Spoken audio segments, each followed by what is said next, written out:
Episode 274. The Scholastica questline was the very last thing I wanted to do on my list of things to do between the patch 3.4 and 3.5 stuff. Which means it's back to the main story, is what I would say if there wasn't one more thing I had to do. We're actually going back to the firmament. Just for a little bit, but this is going to be the episode we go back to the main story. For patch 3.5. It just so happens to be the very last day of the week where I can actually get in my weeklies for the custom deliveries.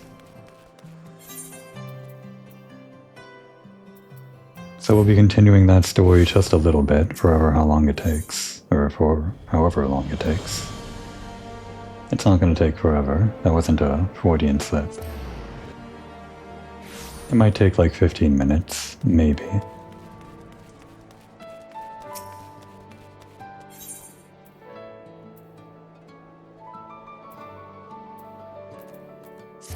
First L-Toll, as usual.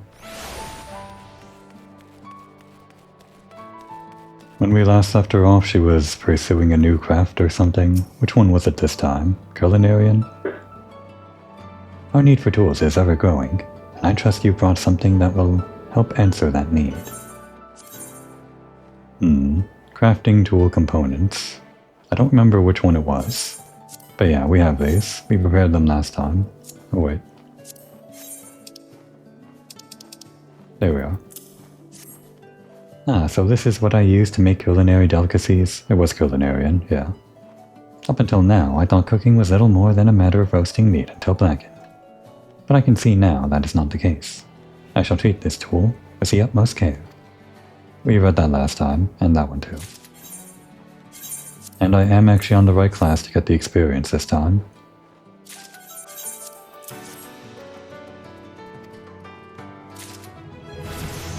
Ah, at last we have everything we need to make tools worthy of the finest tavern in Ishgard.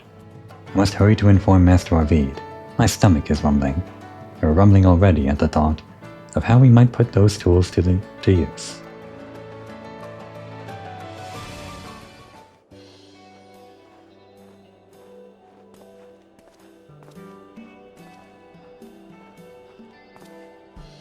You've been hard at work, haven't you?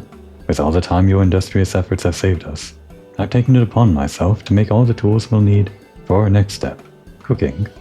Take these, L-Toll. L-Toll. Keep on saying L-Toll. It's L-Toll. And another upgrade for L-Toll. She's got a frying pan now. And an axe? Oh, did she also take a botany? Many thanks, Master Arvid. Well, do they suit me? I dare say you would fit right in alongside the chefs at the Forgotten Night. You now hold two of the most useful tools for any chef. A skillet for frying, and a hatchet for gathering your own ingredients. Okay, well I guess he's keeping in mind the synergies between gathering and crafting. Of course, you'll need seasoning and myriad other smaller utensils. Oh, and a flame, of course. Any road, I've arranged everything for you, so take a good look and remember what you see. Finally, we've arrived at cooking. Since we began, I've been imagining the feast I'll prepare for the other dragons. It shall be like nothing they've tasted before. Now, let's not get ahead of ourselves. Perhaps more so than any other form of crafting, cooking relies on a firm grasp of the fundamentals. You must practice them until they come to you as naturally as breathing. Well, that means the more I practice, the more I get to eat, yes? I should be happy to agree to such an arrangement. Good, but a word of warning. You may find it hard to stomach your own cooking in the beginning. Now let's visit Anna and get ourselves some birch sap. Making syrup from that is one of the simplest and most delicious recipes a budding chef can know. I think that's actually one of the first things they make you craft as a culinarian, if I remember correctly from my main character. And what's more, be they low or highborn, not a soul in Ishgard can say no to a dollop of it. If our first go at it turns out alright, make sure to share some with Aunt along. But don't put syrup on any hot dogs. Or do. I don't know if that actually Does anyone do that?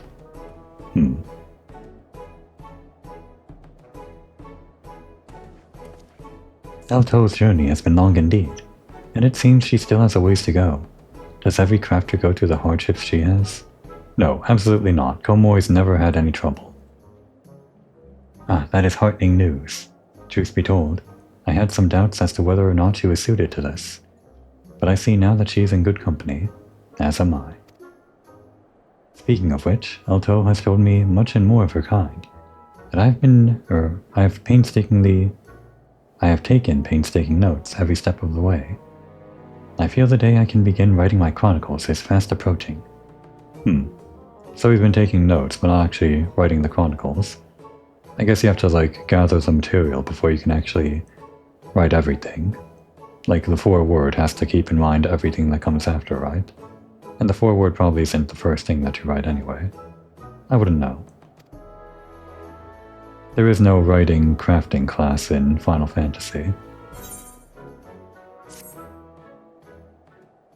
I guess the closest might be Alchemist because you work with orchestrion rule sheets, sort of. Alto is overjoyed with your efforts. She now considers you a skillful supervisor.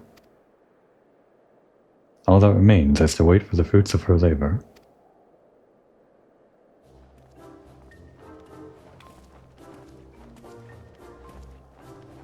Otalong, taste this syrup I made. I dare say it's indistinguishable from that produced by a seasoned chef. This is delicious. You have a knack for this, Alto.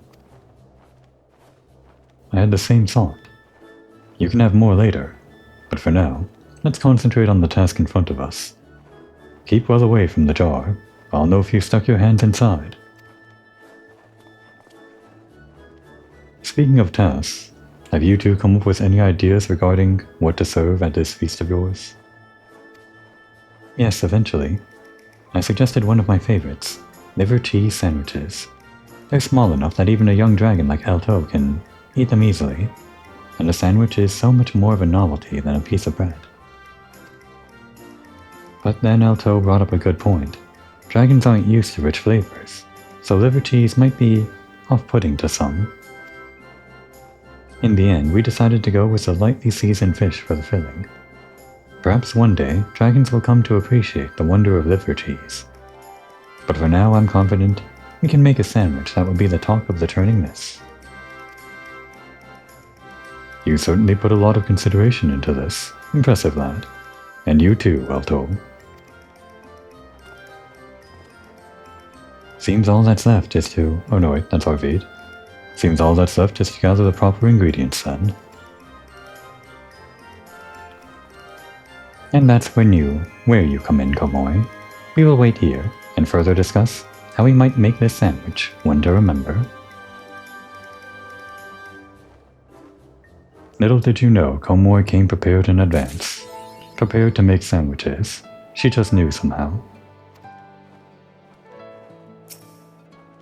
My next project shall be a dish that will have even the most discerning dragon gourmand slavering for more. Is it slavering or savoring? I don't know. Pray aid me in any way you can. We'll have these hand-picked culinary essentials that were prepared by an alchemist, but apparently could also be prepared by a carpenter somehow. I don't know.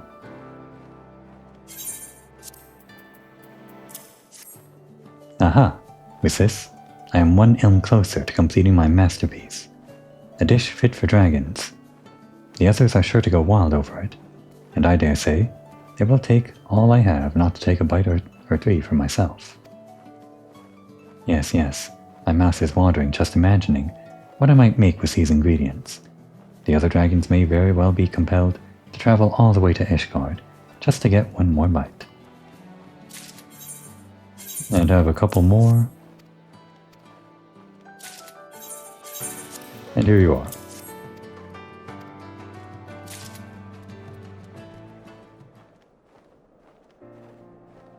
And the usual end of completing everything in 1 week dialogue. Nothing new there.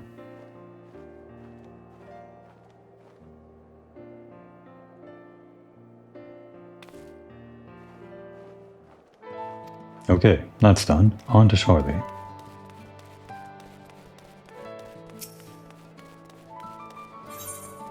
This is going to take a little bit longer than 15 minutes, I guess. It's fine, most of the episode is going to be about the main story quest. Kind of a shame we're starting out the episode this way, though. Kind of a slow start.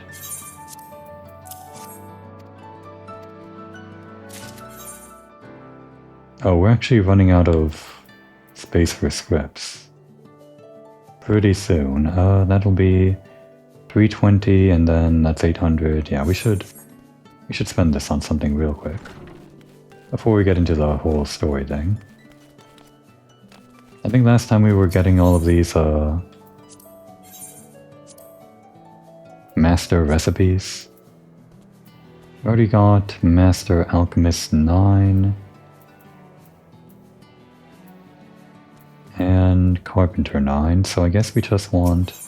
Or are these even purchasable at... Well, it says they are for purple. Yeah, okay. So that would be Carpenter 10. And... Gotta remember, so I don't overlap with the classes that I have on my main character. For Carpenter and Alchemist. Carpenter and Alchemist 10. And 11. Carpenter 11. Alchemist 11. Then there's the 12. Which is 1200 each, so not yet. We need to save some purple scripts for the upcoming plan. Doing the actual tool relic quest. The Sky Song tools, or Sky Steel.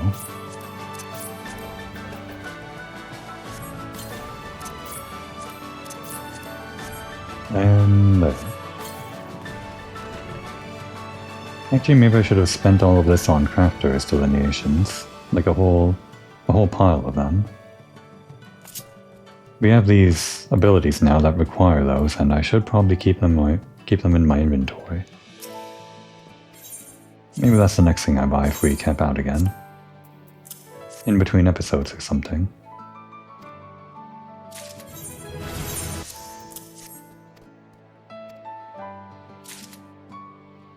We now have enough equipment for a patient's rehabilitation. Next we must learn how to assist them through the process.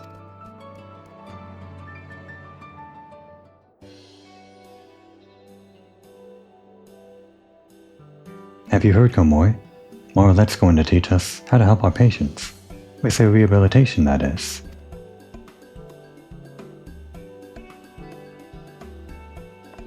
What's wrong? You have a stomachache or something? No, nothing of the sort. It's just...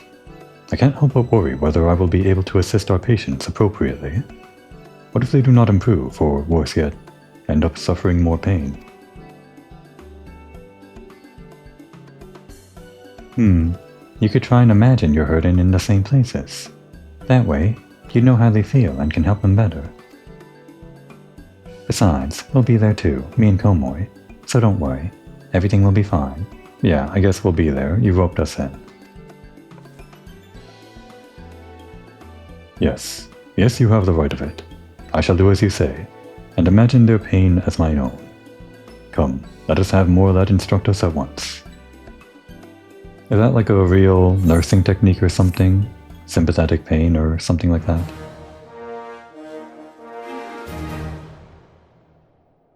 Charlemagne Charlie is overjoyed with your efforts. He now considers you an aide's ardent ally. And yet, there is still much work to be done if he is to atone for past negligence and provide a shining example for the future of Ishgard. To that end, Charlie has a new favor to ask of you.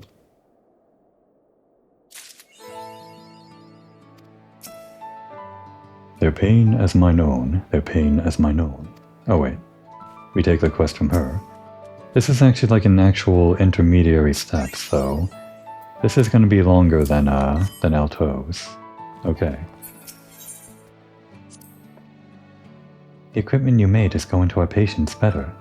Or going to make our patients better. Isn't that great? Yeah, real great.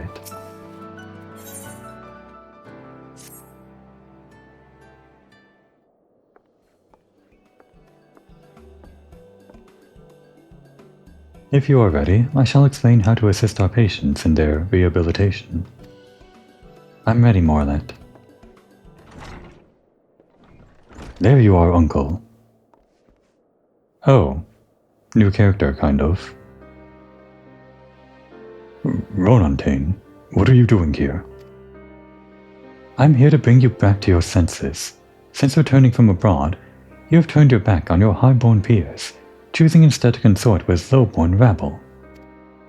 And as if that weren't unseemly enough, it transpires that you are working at an infirmary used by commoners. Your actions threaten to erode the standing that we nobles have had for generations. It's kind of Charlie's fault, isn't it? He taught him all wrong for most of his life, and now that he's trying to turn around, that's all this kid knows. He'll learn eventually, hopefully. You've taught me everything I know, Uncle. You've taught me to follow in your footsteps, and I wanted not more than to do you proud. But now I scarcely recognize you. Whatever has happened to the man I so respected? Wherever he has gone, I want him back.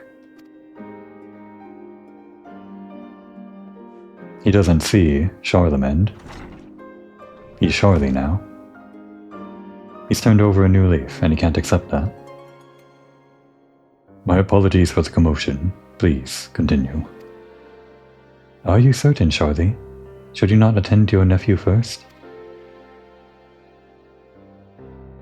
Nay, this is a family matter, and I will not have it disrupt our work. I shall have words with my nephew afterwards. But he looks so sad and lonely. I'm going after him. Come with me, Komoy. Okay, I guess you roped us into this instead. Better that than helping out the gross patients, I guess. That's what Komoy thinks, not me.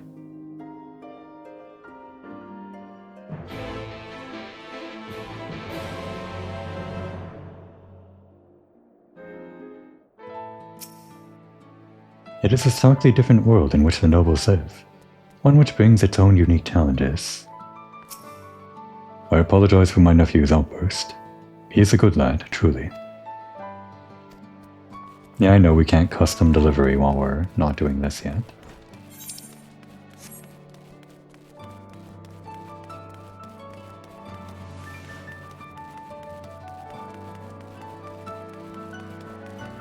Right there.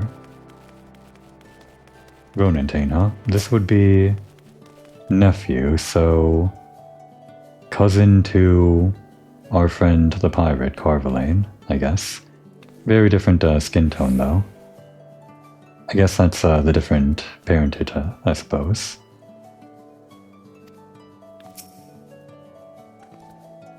There he is, Komoy. There he is, Komoy. Ronantane. That's Lord Ronantane to you.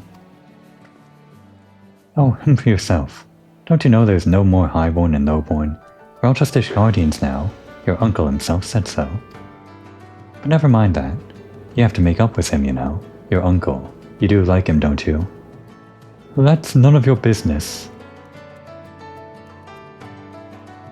But you have the right of it.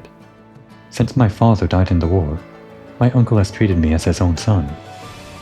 There is no one I admire more, but of late, I struggle to understand him. How funny. His uncle's trying to become one of the young people with the way that he's dressing now, becoming Charlie, and now this young individual no longer understands him. The irony. I mean, he's not literally trying to become one of the young people, it's just sort of what it reads as. What he's really doing is just dressing as something that he thinks the common folk would wear, but I think he's trying to fit in with the young people. Might be as you don't understand him, but your uncle's a good man. And you have to cherish the family you've got. So come on, let's go back to the infirmary. Oh, fine, I'll return. But do not think for a moment that it is because you said so. Okay, we won't think it for a moment, we'll know it forever. It's because she said so.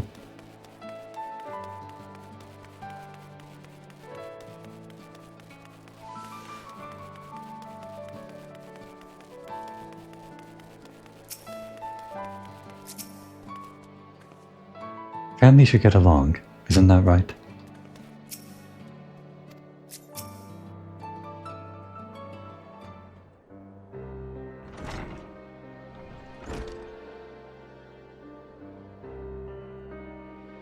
Forgive me, Komoi, Meili. 'Twas not my wish to embroil you in family affairs. Not only do you keep the company of commoners, you would even bow to them. We are of the noble blood, of the Knights 12. Surely you've not forgotten this. Someone's not been studying. He should go to the Scholasticate. Learn the real history that they're probably teaching over there now. Listen well, my dear boy. While it is important to uphold tradition and honor our ancestors, I've come to see that it is wrong to look down upon others simply on account of their birth. Besides, as you two should know, it has since been revealed that all Ishgardians are descended from the Knights 12. This makes all of us equal according to our very own traditions. After centuries upon centuries of the privileged standing we nobles have enjoyed, it is no easy thing to accept change. But the age where one's birth determines one's worth has ended, and change will come whether we will it or not. Hereon 'tis our deeds that shall speak for us, that shall dictate our place in the world. To use an analogy, when you are exhausted after combat training, what is it that you desire?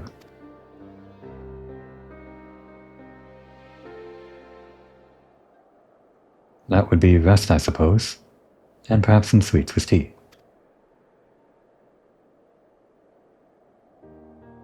In like manner, at the end of a 1,000-year war, the people of Ishgard yearn for the sweetness of stability.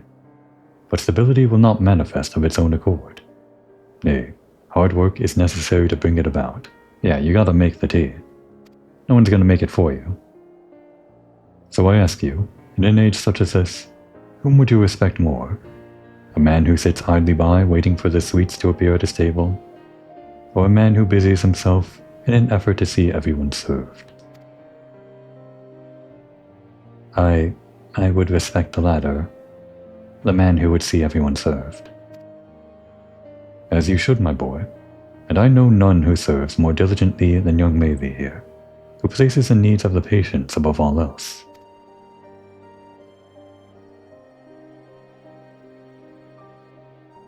Learning from her fine example, I too am striving to be a man who serves others.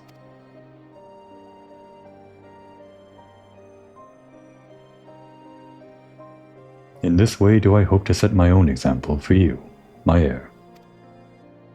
You're doing this for me. This came to me in the course of my analogy, but I understand that the rehabilitation process can be trying upon mind and body both. Might we not likewise treat our patients to sweets and tea? I believe it would serve to lift their spirits as they work toward recovery. Oh, okay, I see. So we're gonna have to make the tea now, and he's just gonna sit there and wait for it. How ironic. Oh, what a great idea. We had high tea once at the orphanage, and it was really fun. The high tea shouldn't tax the patients. Very well, let's do it. Komoi, as before, we would be grateful if you could provide us with the items we require. Yeah, okay, we'll do all the work. Not really, they're doing the actual work of serving the patients or helping them. We're just making tea. You ought to give us a hand too, Ronin-Tane. Yeah, learn to make some chocolates or something. More of that. Ronin-Tane doesn't work here, but if it's alright. But it's alright if he helps, right? Just this once, I believe an exception can be made. Crab cakes. I want some crab cakes now. Guess I'll eat after this. I don't have crab cakes though.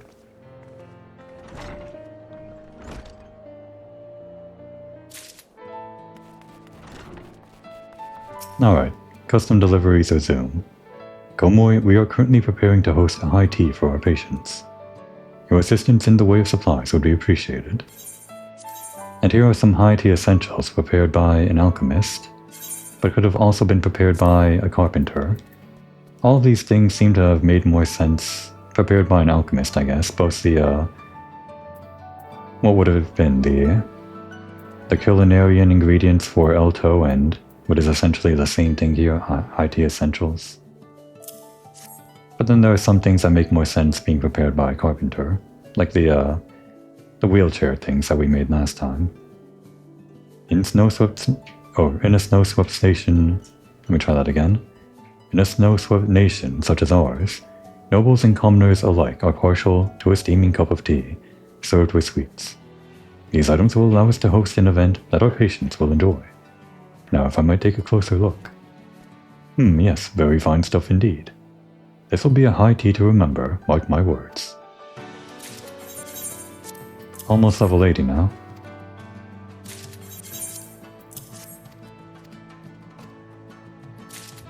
And there we go. And that's the end of our custom deliveries for the week. And starting tomorrow I can do 6 more. Thanks for bringing us so much, Komoi. Indeed, 'tis no small part due to your contributions that we budding aides are able to discharge our duties. We are truly grateful.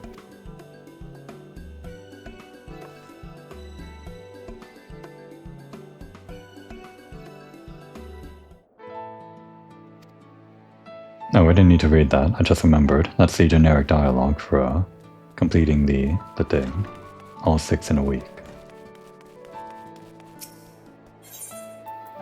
It would have been nice to actually fit this in, oh, we don't have to go this way. Just gonna teleport to Mordona. Right. Yeah, it would have been easier to fit this in, or better to fit this in, during the Scholastica quest stuff. Like if we just had an extra, I guess, 30 minutes or something, this ended up taking. But the Scholastica quest line just ended up being exactly kind of fitting in within 5 or 4 episodes, however long it took. Without going too long over on any episode. But we're back. And most of the episode still, technically, is going to be the main story quest. We have slightly over half of an hour to do it. Actually, one thing I could do is, since the date is about to turn over, I could just pause the episode here, wait for the date to turn over, and then just have the remainder of the episode just be the same thing again, with Charlemagne and Elto completing their next portion of their story, which would actually be, I think, the end of their story. I think we're right at the very tail end of the custom delivery stuff. But that would be kind of a... well, I don't want to wait that long, and it would be a weird episode. I guess it would be a better episode than having half of it be custom deliveries and then the other half be main story, with the first half being the less exciting custom deliveries. But it's fine, this is just the experience. This is how I record episodes. We're just doing it this way. Ah, Komoi, just the hero I wanted to see. Would you mind doing me a small favor? Do you want me to make tea? I need you to meet me at the Diamond Forge. This won't take long, I promise. Diamond Forge, huh? How appropriate, I guess, that we're going to the Diamond Forge. It sounds like we're doing some more crafting after all. Not really. Or are we? I seem to recall something like that with Tataru. Oh, what's this? Oh, right, Alexander must be. Or no, wait. That would be... okay, yeah, that is the, that's 3.5 stuff.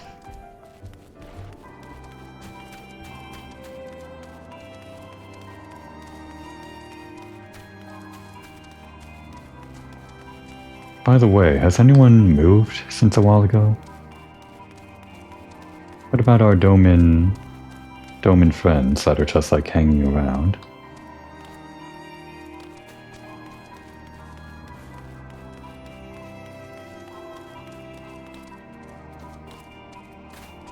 Like this guy.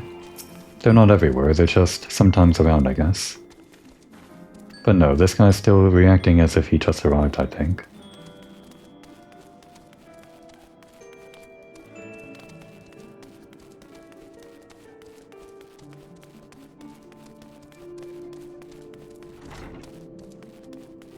Well, this is a fair enough segue, I guess.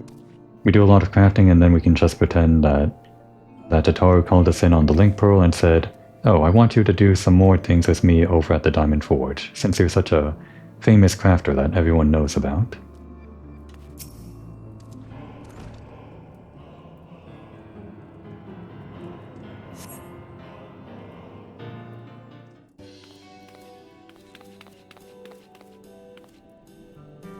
"I'm sorry to drag you away from your duties, but as I said, this won't take long. I just need you to stand perfectly still for a few moments." Oh, we thought we came here for crafting. I guess we're being crafted on. Yeah. Komoy misunderstood the message. "Right, everyone, ready to go to work?" "No squirming now. Oh, and you might want to close your eyes." Hee hee. They're doing Weaver stuff on us. It's still technically crafting, even though we're not the ones doing it.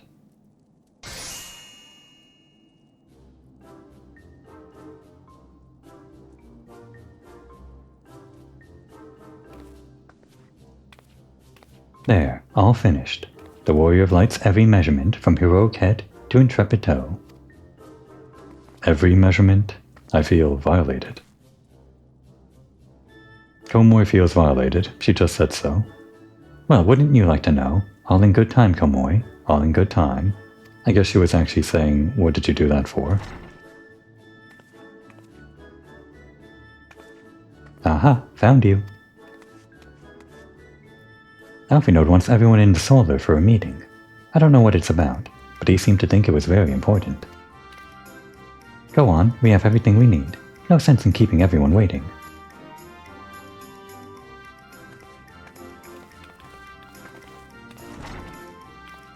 It's been so long I kind of forgot what Tataru's actual voice sounded like, both in the present time, like in the actual present time as of the release of Dawntrail, and at this current point in the story. Might even be the same voice actor, but I just don't remember. We're here!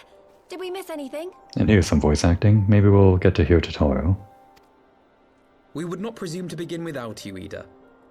Urianger has returned to the Waking Sands, but everyone else is now present. Yeah, he's still grounded. He's still excluded from the next adventure for lying. It was a cool lie, but he's still grounded.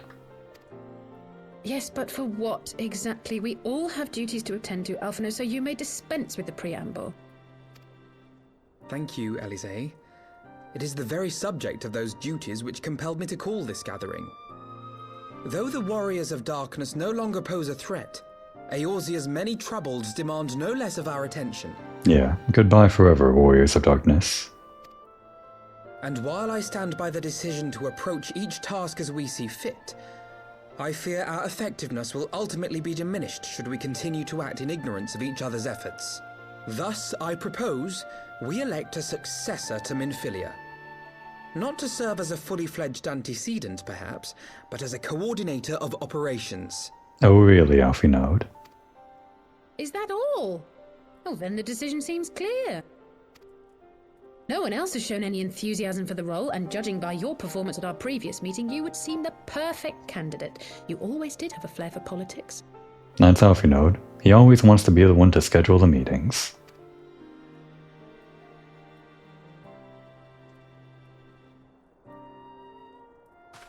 I did not mean to...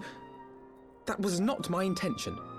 He clearly doesn't want to repeat the whole Crystal Braves thing. As my tenure as commander of the Crystal Braves comprehensively demonstrated, I lack the qualities required for such an office. I would much prefer to remain as I am now, a soldier in the field, so to speak. Right, exactly. But this is still kinda different, right? It's just hosting meetings. Should none of our number step forward, must we then constrain some unwilling candidate to take up the position? Well, based on merit alone, a certain adventurer would be my choice. Though I concede she might struggle to balance her new responsibilities with, let me see, slaying primals, thwarting legatuses, and feeding the orphan poor. Ah, he did hear about it. Comoy's plan worked. Become famous by feeding the orphans. It's canon. He's just saying it as a joke, but it's actually kind of tying in nicely with all that side stuff we did. Over with, Zoe. Thancred makes a good point. Any who would wear such a mantle would be bound by its obligations. Have we not become sufficiently familiar with each other's methods to act without an overseer? At present, I see no cause to so willingly limit one of our number. Oh my goodness, help! I need some help here! There's that voice. I got a decent sense of it, even though it was muffled. Not that I'm gonna try to replicate it. I could never.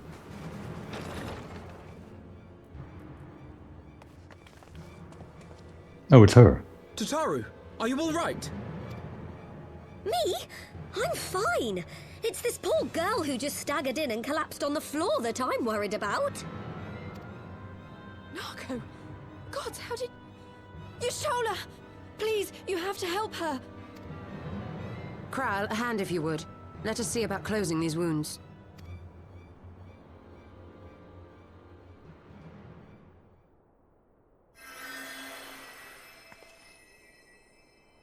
Now, we've staunched the bleeding, but it may be a while before you can move about again.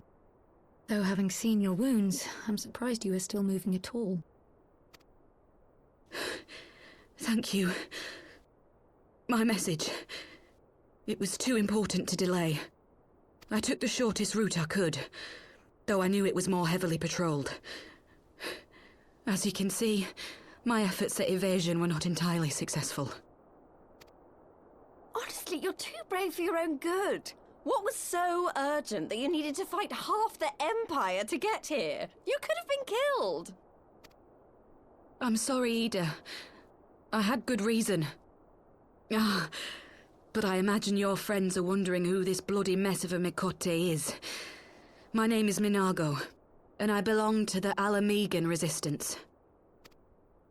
I came to warn Ida and Papalimo about one of our leaders. A man who calls himself the Griffin. He's always been dangerous, but he's planning something new. Something reckless. The Griffin, you say? I've heard the name.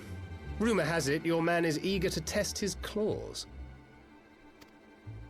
Aye, and on no easy target. He means to assault Belsar's wall from the Alamegan side. But what does the Griffin possibly hope to gain from such an attack? From what I understand, he wants the fires of war to spread to Eorzea. And for that, he needs to control the border with Gridania. So, he means to spark a conflict between the Alliance and the Imperial forces stationed in Alamigo, to have Eorzea's armies aid in the liberation effort, whether they will it or no. His plan is flawed.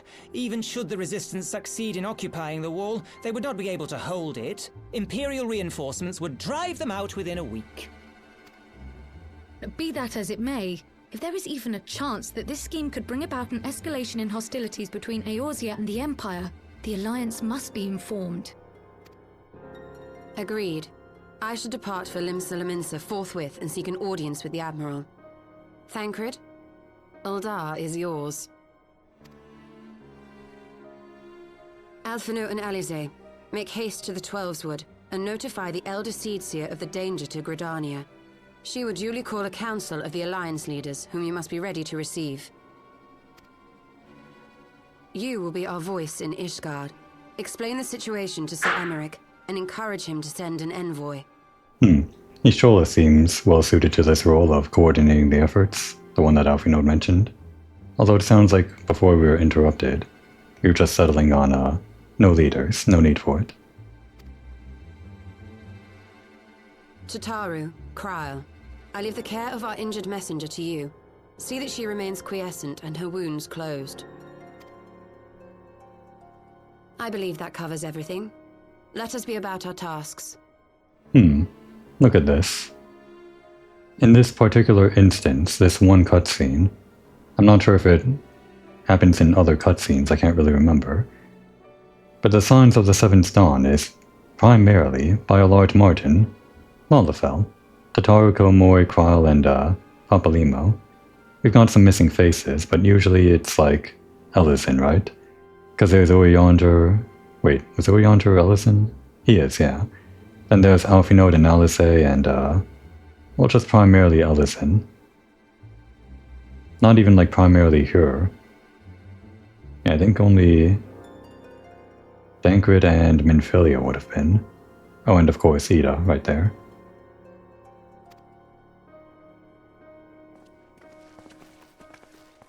I suspect the ill tidings from Girabania will be held as a turning point. The beginning to a bloody end. The business of war was ever conducted with the coin of self-sacrifice.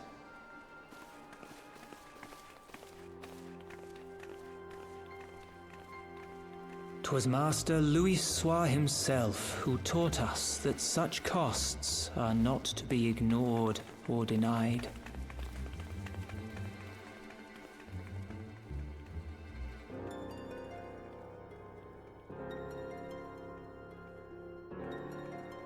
And so, I shall embrace them. When the time comes, I will make my choice, as you will yours.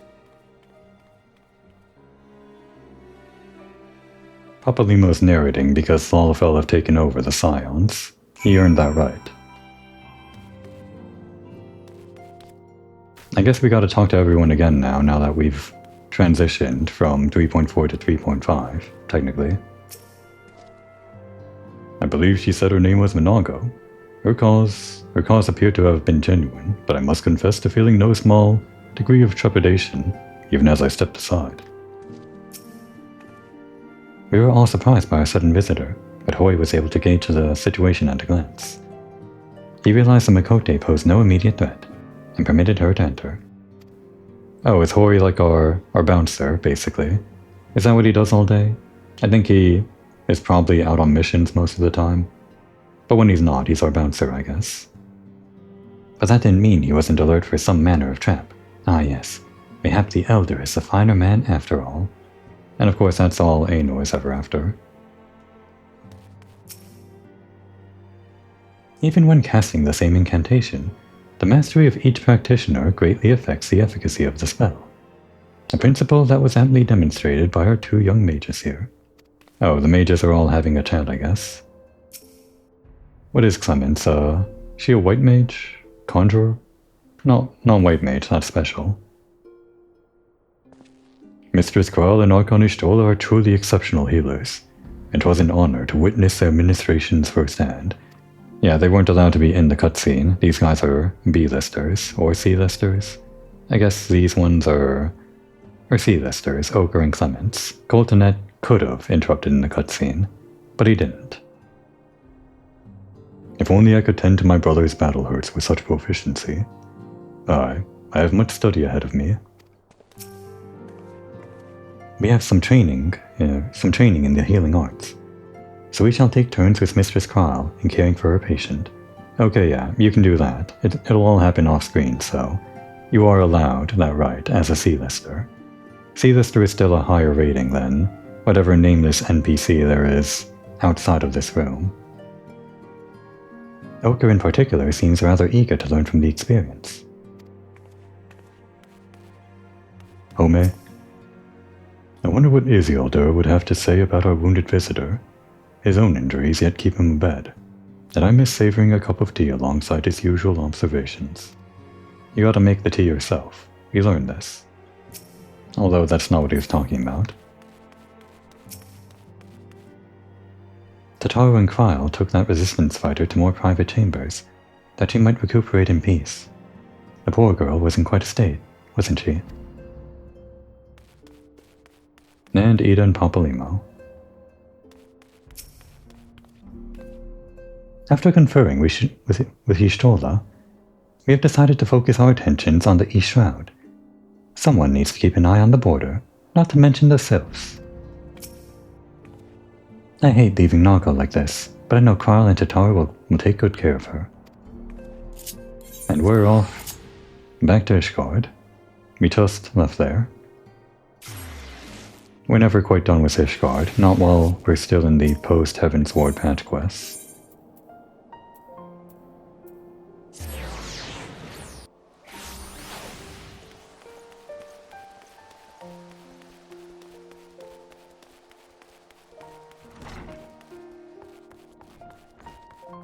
Everyone stop everything, we're here. Greetings, Warrior of Light. What business brings you to Ishgard? There's gonna be a war. I see. Wait here. I will summon Sir Aymeric.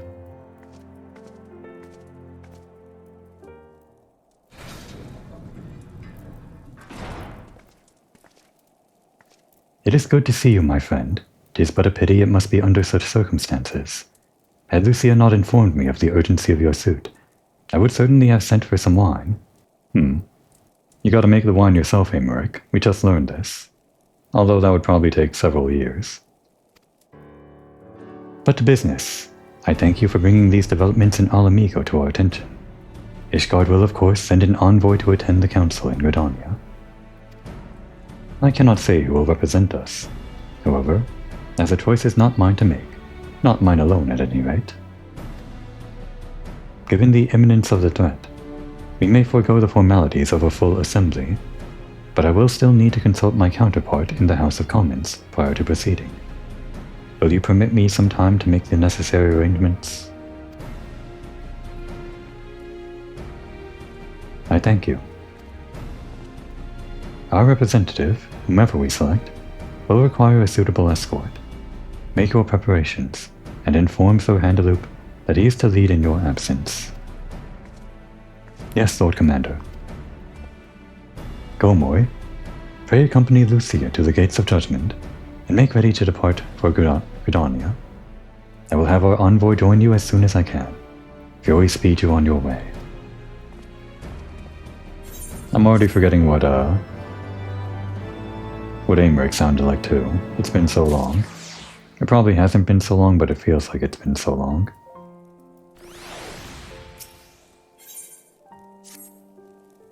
If you have no other business in the city, join me at the Gates of Judgment. We must be ready to depart the instant the envoy arrives.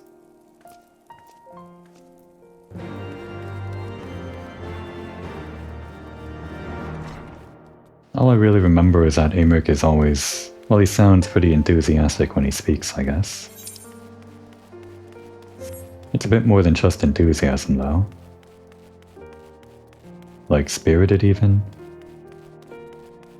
Rallying, maybe? I'm not sure those describe a voice necessarily, they're just moods.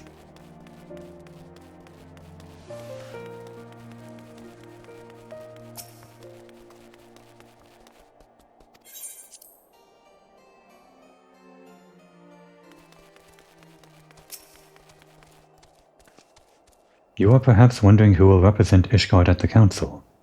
As this is a military matter, I should not be surprised if Sir Aymeric nominated himself. He is yet Lord Commander of the Temple Knights after all. Well, based on the way the story is going, it would feel weird if it was just Sir Aymeric.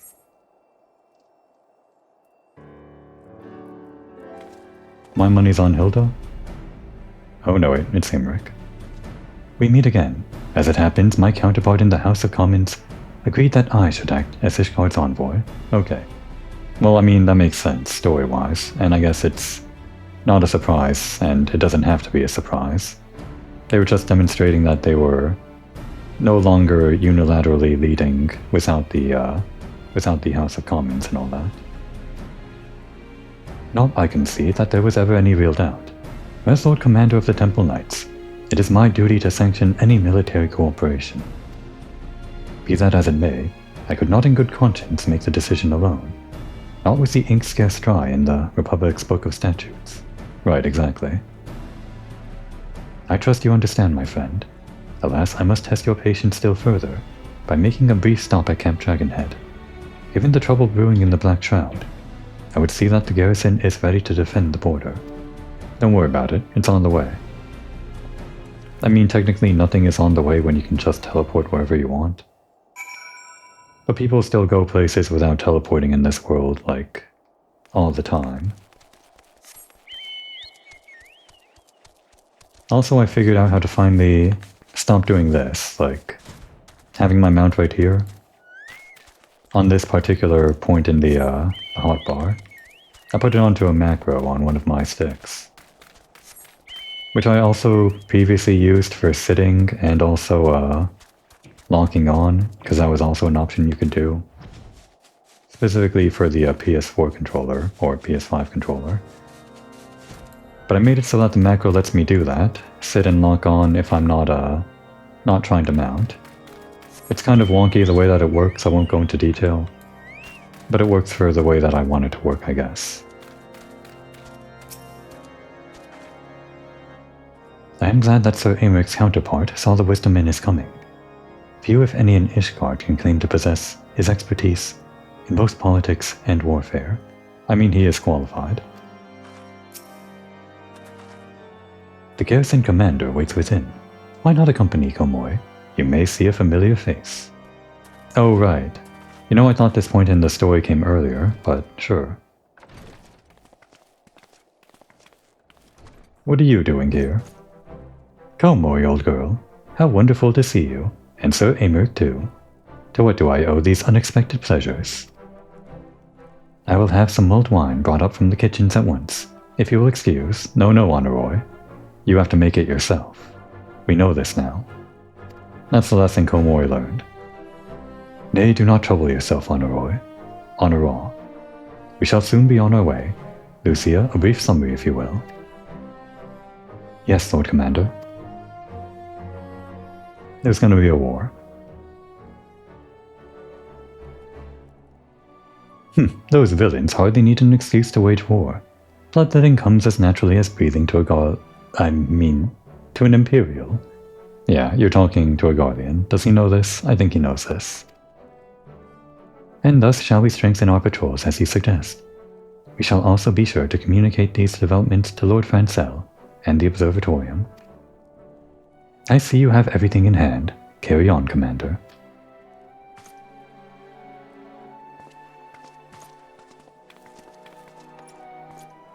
Surprised to see yours truly at the helm.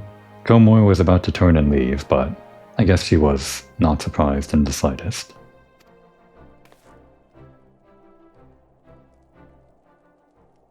You and me both, old girl. I doubt I'll ever feel worthy to sit where he sat. Right. They added that in too.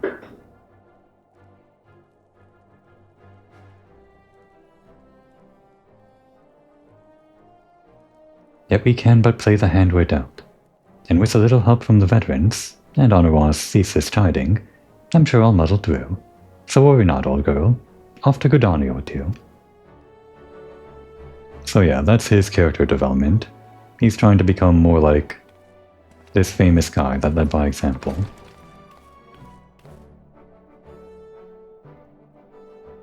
Not really a bad way to cap off his story arc, although it's not like the last time we ever see him. We kind of see him in like every single side thing we do. Like with the Ishgardian restoration stuff that we did, which happened over in Shadowbringers, just one example. Even after that, in Endwalker stuff, and I think maybe even Dawntrail stuff if I'm remembering correctly, he still makes some appearances. His token Amanda Lane appearances, I guess. And Amanda Lane / Honor Raw appearances. Plus one more. I shall do my utmost to see that my lord is not overwhelmed by his duties. He can be surprisingly diligent when he puts his mind to it. If he puts his mind to it. I shan't waste my time attempting to replace him. I can but be my best self, and hope that that's enough. He's no replacement, but he doesn't have to be. He's a Manaling.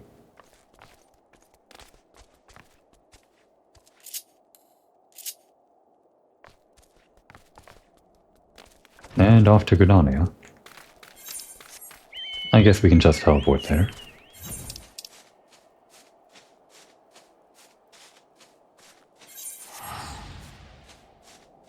They know the player wants to teleport there. That's why they put the quest marker right at the Aetherite Plaza. It's almost as if they arrive by teleporting themselves, but no, they won't. I bid welcome to our visitors from Ishgard. It seems so peaceful. One would scarce believe that Belsar's wall and wretched Alamigo lie but a few short moms away. What do you mean, wretched Alamigo? That's kind of like their homeland, you know? They're all proud of that place. I think she just meant that it was taken over by some wretched people, so it's wretched now. Temporarily. Diplomatic duties have brought me here on several occasions, but I find that I am as enraptured by the Black Shroud's beauty now, as when first I laid eyes upon it. I fear that this time, however, events shall not afford us the luxury of enjoying the splendor of the forest.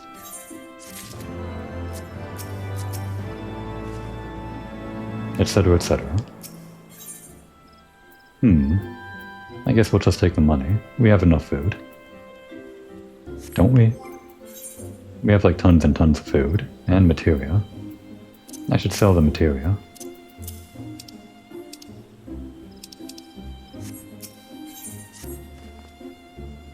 It seems we are to have an escort to the Lotus Stand. A pleasant place to discuss unpleasant matters, is it not? Yes, of course. 'Tis like we are the last to arrive. Let us announce ourselves, shall we?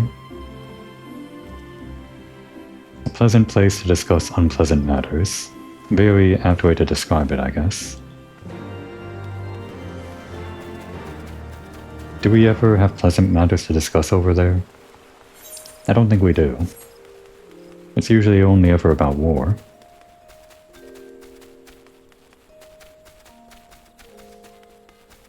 I guess there was that one time we asked Connie Senna to help us with some Mughals. That's sort of like a pleasant matter. Oh wait, it's Old Gridania. Damn it.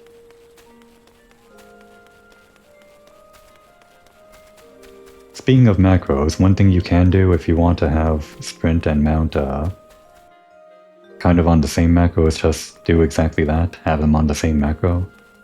So you would sprint when the mount isn't available, or mount up when mount up instead of sprinting when mounting is available. But unfortunately that causes an error message when you want to sprint inside a city like this. So that's why I had to do some finagling with my own macros. Macro for the left stick and macro for the right stick. The envoy from Ishgard is arrived. Very good. This way if you... Ah. And the Minson party as well. Oh, we're not the last. Oh, it's her. I had hoped to slip in unnoticed, but I see I was not the only one delayed in my arrival. Greetings, Sir Aymeric. Admiral, always a pleasure. And Komoy, I trust you are well? 'Tis a day for reunions, it seems. I believe you are well acquainted with my escort.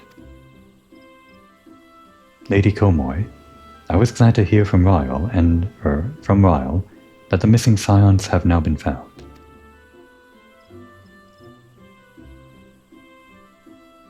There is much and more I would discuss with you, but let us first attend to the issue at hand, shall we?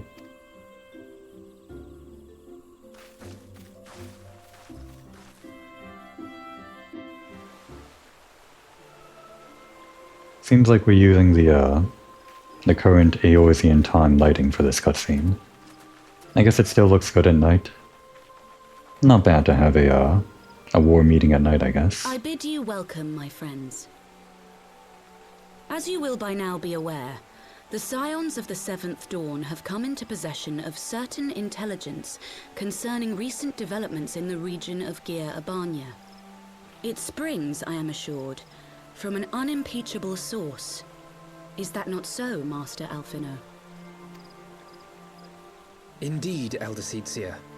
Our information comes directly from a member of the Resistance's inner circle, and we have no cause to doubt its veracity. This Griffin of theirs is a fool if he thinks he can hold Belsar's wall against the Empire. When the Imperials move to take it back, they will come in force. And the resulting fighting is all but certain to spill over into the Black Shroud.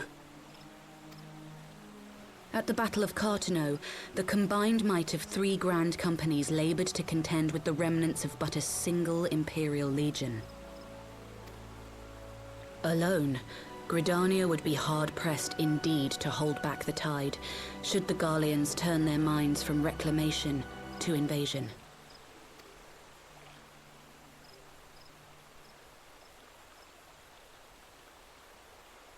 May I once more convey my nation's deepest regrets for our inaction in the days prior to the calamity. 'Tis a stain upon our ledger that I would fain remove. Okay, I guess it had to be said, but I'm glad he said it.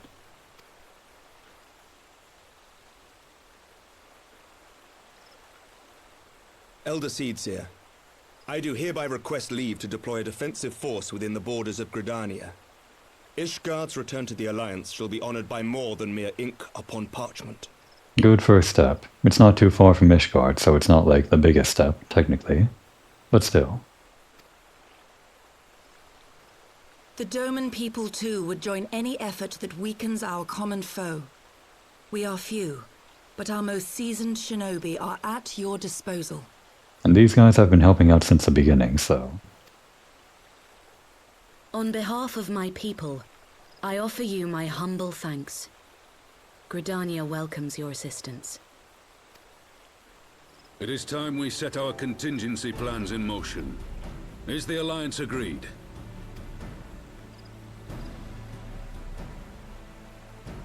Then let us make ready for war. Victory favors the swift. There is much to be done.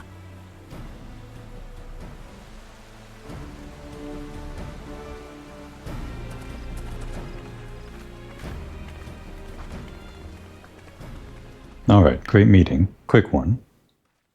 Just what I needed, because the meeting started right as we were passing the hour mark. The Council knows that Alamigo will not soon be wrested from the Empire, and its decision to bolster the border's defenses seems eminently practical.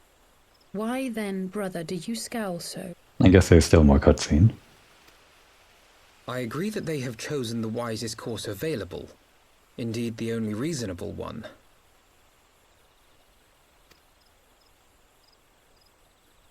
Yet something feels awry. In making ready for war, is the Alliance not granting the Griffin the very thing he desired? Any attempt to hold the wall is doomed to failure, aye. But I wonder if we have misjudged the prize for which he plays. I guess I was thinking it. I mean, we're just going to be doing the same thing that was planned in the first place, one way or another.